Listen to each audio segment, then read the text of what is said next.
So science and technology education is changing in Wales. There's a fresh approach to science and technology. This is bringing together a number of component disciplines in a new area of learning and experience. And this isn't just about creating a new pipeline of scientists and technologists. This is about raising the baseline of a scientifically and technologically literate future citizenry. So we're trying to mainstream science and technology as a part of our culture. There's a clear economic imperative. More broadly, STEM skills are important for Wales and the UK. And the primary reason is to develop that broad and diverse pipeline of STEM talent, both that sits within this AOLE as well as more broadly across the curriculum. So the thinking from the pioneers over the past 18 months to 2 years is to develop and coalesce ideas around the 6 what matters statements for science and technology. And these are about being curious and searching for answers, so recognising that this is about the nature of discovery and inquiry, design thinking and engineering, so it's essentially about recognising that there's the technological and creative side of bringing together science and technology. There's the challenge of living things and how that affects our world and society ecologically and environmentally.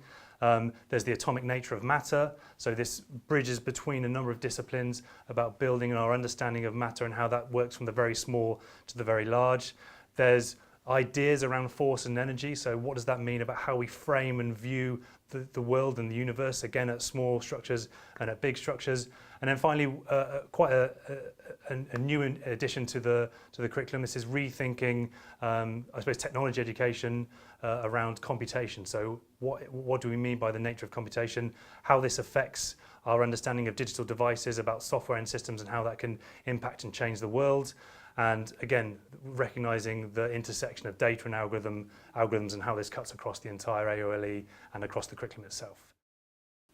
So these 6 what matters statements, and more generally the science and technology area of learning experience, will provide the framework and the lens for young learners to view and understand and actually try and solve interesting real world problems that affect their lives and the world in which they live. So that could be all the way from climate change, that could be understanding the nature of interdisciplinary science and engineering and technology problems, as well as thinking outside of those disciplinary boundaries. So understanding that challenges in the real world are not just physics problems, they're not just design and technology problems, they have a computational aspect, they mix across biology and chemistry. So hopefully we will develop learners who will be able to work and think across all these traditional disciplinary boundaries, and hopefully in the future contribute to solving some of these big grand challenges.